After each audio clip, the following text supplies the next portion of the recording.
आज के market analysis video में आप सबका स्वागत है। आज हम डिस्कस करते हैं 3 जनवरी के लिए एफआईएस की क्या पोजीशन है और उन्होंने नेक्स्ट एक्सपायरी के लिए अपने आप को किस प्रकार से प्रिपेयर किया है और ये बाज़ार अब यहाँ से कहाँ तक जा सकता है, ऊपर के अंदर और नीचे के अंदर कहाँ तक ये आ सकता है, उसकी बात अपन करते हैं। लेकिन डाटा पे जाने से पहले 2 मिनट हम डिस्कस करते हैं कि आज हुआ क्या। जैसे कि अगर आपने कल की मेरी वीडियो देखी होगी, थंबनेल पर मत जाइएगा, थंबनेल अलग है, अंदर अलग है, ठीक है ना। तो थंबनेल लॉन्ग टर्म का है, लॉन्ग टर्म का जो है वो है, लेकिन जो मैंने वीडियो में कहा उसको आप अगर देखेंगे तो मैंने ये कहा था कि 23,750 के ऊपर निकलेगा, डेट इज़ अ शूटअप, और 24,000 निकलते ही वो एक्स्ट्रा ऑर्डिनरी तरीके से भागेगा।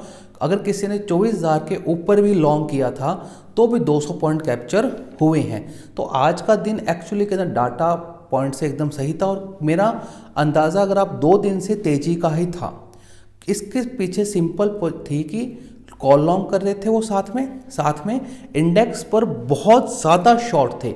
इतने ज़्यादा शॉर्ट के ऊपर अगर बाज़ार नहीं गिरता 1 या 2 दिन तो उनको कंपलसरी शॉर्ट कवर करने पड़ते हैं। और आज एक लर्निंग भी थी कि अगर बड़े शॉर्ट जहाँ पे क्रिएट हो जाते हैं, अगर वहाँ से 1 या 2 दिन में सेलिंग नहीं आती है तो वहाँ से रिवर्सल होगा ही होगा।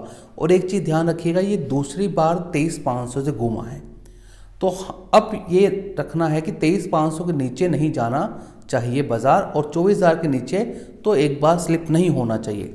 तो हमारा अंदेश, क्योंकि कल देखिए, कल एफ&ओ के अंदर इंडेक्स फ्यूचर्स में भर के शॉर्ट किया, उधर से कॉल लॉन्ग की।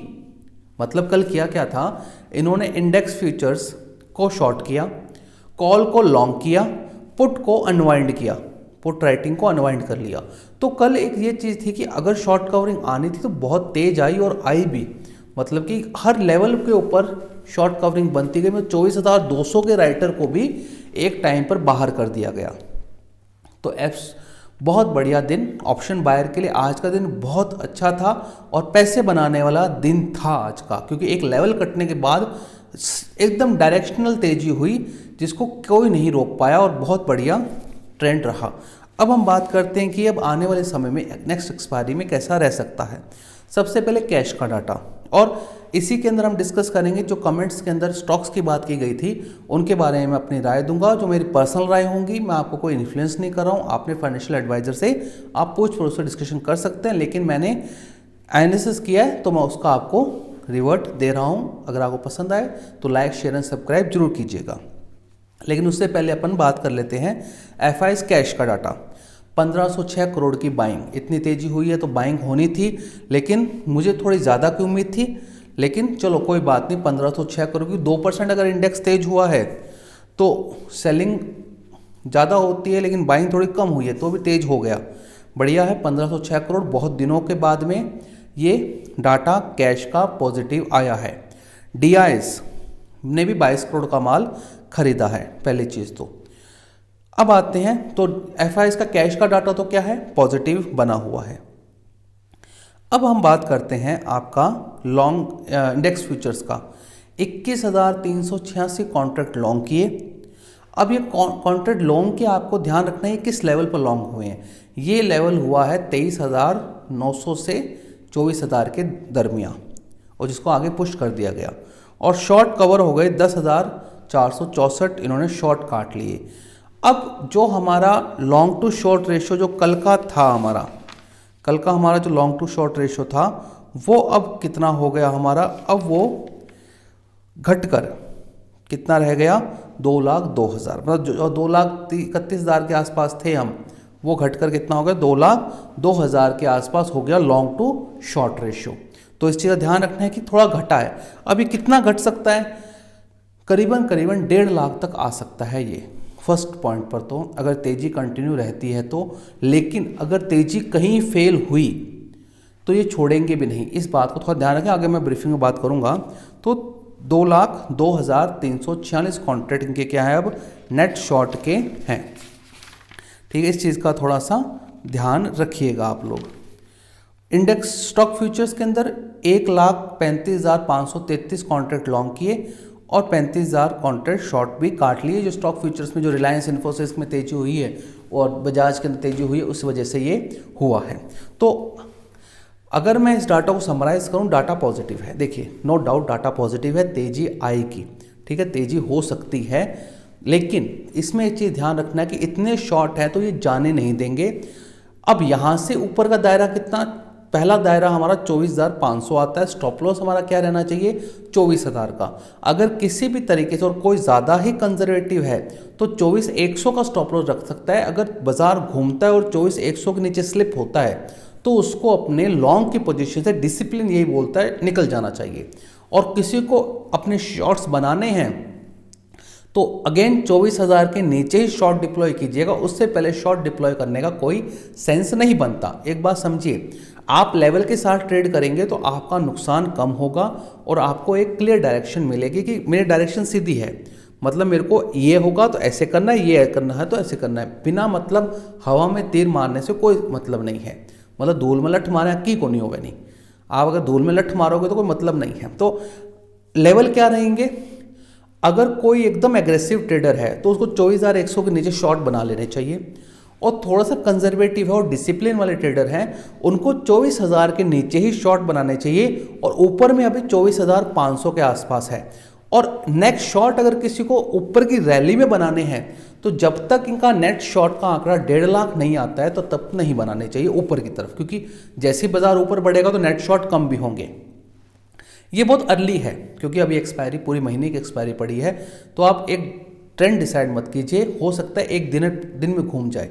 तो आपको ध्यान यही रखना है कि जहाँ से बाजार घूमता है वहीं पर शॉर्ट मारे, अदरवाइज इस लॉन्ग को चलने दीजिए। इंडेक्स फ्यूचर में ऑप्शन में मत जाइए, ऑप्शन एट द मनी के 200 रुपये के हैं, 1% का आपका बदला आपको 5 दिन के लिए देना पड़ रहा है, तो कोई सेंस नहीं है ऑप्शन में काम करने का। और 75 के लॉट के ऊपर ऑप्शन काम करने का कोई तुक नहीं बनता अगर आप राइटर नहीं है तो।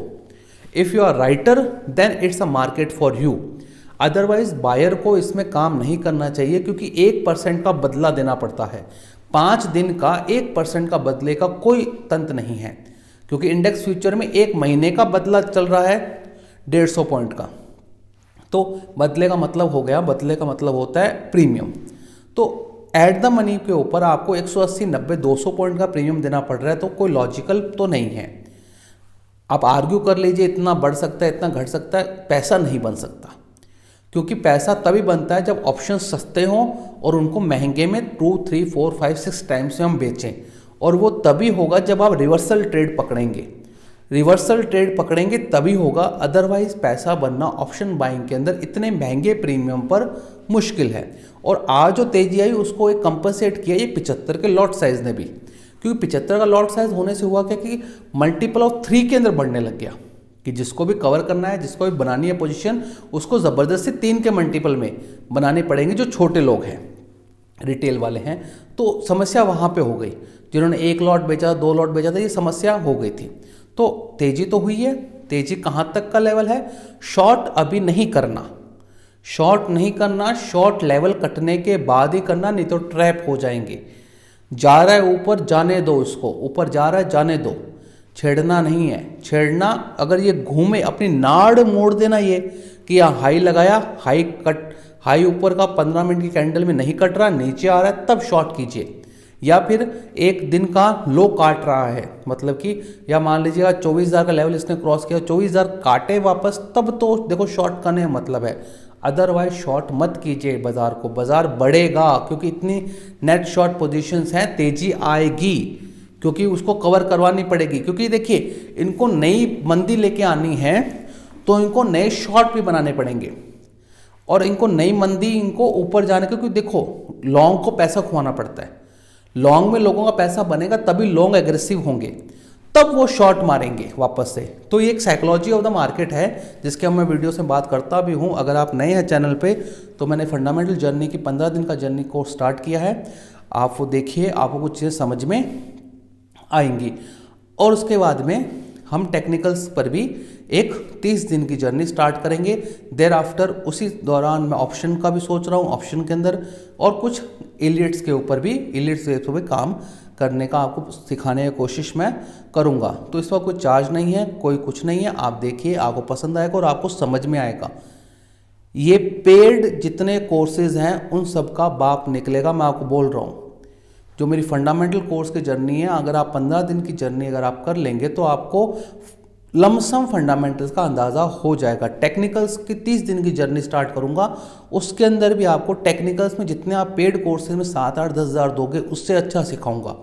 और उसके बाद ऑप्शन के अंदर मैं आपको पर डे समझाऊंगा कि कैसे बाय करना, क्या साइकोलॉजी, कहाँ पे सेल करना, क्या स्ट्रेटेजी आपकी रहेगी। तो 1-2 महीने आने वाले बहुत इंटरेस्टिंग रहने वाले हैं। आप देखिएगा कि दैट इज़ अ बहुत अच्छा, मैं सोच रहा हूँ कि ये आपके लिए थोड़ा डेवलपमेंट का काम ज़रूर होगा।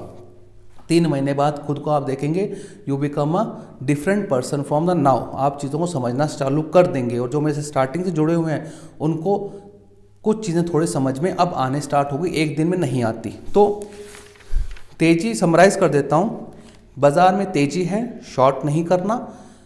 शॉर्ट वहाँ पे करना है जहाँ पे तेज़ी फेल हो या फिर आपका एक लेवल कट जाए, उसके बाद में भी आपको शॉर्ट करना है, अदरवाइज आपको शॉर्ट नहीं करना है। नीचे आए तब शॉर्ट मारिए, कोई दिक्कत नहीं। 100 200 300 पॉइंट निकल भी जाएंगे तो नीचे में 800 पॉइंट पड़े हैं, 800 900 पॉइंट पड़े हैं तो वो कहीं नहीं जाने वाले। लेकिन एक लेवल कटने दीजिए, उसके बाद शॉर्ट कीजिए। हड़बड़ाहट में शॉर्ट मत कीजिए, एग्रेसिव या रिवेंज ट्रेडिंग मत कीजिए। जा रहा है ऊपर, जाने दो। और कोई शॉर्टर ही है कि मेरे को शॉर्ट ही मारना है तो रुक जा भाई, अभी शॉर्ट करने का समय नहीं है। बढ़ रहा है, बढ़ने दे, जहाँ से फेल हो तब चेपना, तब ये ठुकेगा, तब ये आपको पैसा भी बनाकर देगा। अब हम क्वेश्चन पर डिस्कस कर लेते हैं, क्वेश्चन आंसर के ऊपर। सलमान जी ने क्वेश्चन पूछे हैं 3 स्टॉक के ऊपर। एक एक स्टॉक का बता देता हूँ सलमान जी, और ये मेरा खुद का पर्सनल नज़रिया, ना मैं आपको बाय दे रहा हूँ ना आपको कोई सेल दे रहा हूँ। मैंने आपको जो बता रहा हूँ मेरे पर्सनल एक्सपीरियंस है और एजुकेशनल पर्पस से। आपको डिसीजन ले उसके जिम्मेदार आप होंगे। और अगर आपको समझ नहीं आ रहा तो अपने फाइनेंशियल एडवाइज़र से ज़रूर पूछिएगा। मैं कोई भी राय देता हूँ सभी के लिए लागू होती है, मैं एक एजुकेशनल पर्पस से दे रहा हूँ, इस चीज़ का ध्यान रखिएगा आप लोग। सबसे पहले आपने पूछा वेरॉक पर। मैं कहूँ ये कंपनी मेरे पैरामीटर के हिसाब से एक्सीलेंट कंपनी है। 75% प्रमोटर के पास है, 25% पब्लिक के पास है, 25% में 7% रिटेल के पास है, बस। एक्सीलेंट कंपनी, मैं कहता हूँ एक्सीलेंट कंपनी है। पी रेशो 17 का है, good. Price to book value थोड़ा महंगा है, 5 का है, लेकिन अभी भी रूम है ऊपर में। 7 तक का P ratio, price to book value इसका 5 का है, 7 तक का होता है। लेकिन जब जब ये 5-6 के ऊपर जाता है थोड़ी सी करेक्शन आती है, देर आफ्टर ये वापस बढ़ना स्टार्ट हो जाता है। वेरोक इज़ अ गुड बेट, अच्छा स्टॉक है, कॉन्स्टेंटली परफॉर्म कर रहा है और ठीक स्टॉक है। और इसमें सबसे इंपॉर्टेंट शेयर होल्डिंग पैटर्न बढ़िया है। तो अभी के लिए वेरोक के जो अभी के फंडामेंटल्स है डैट इज़ अ गुड, ये ध्यान रखिएगा। बढ़िया कंपनी आपने चूज़ की है।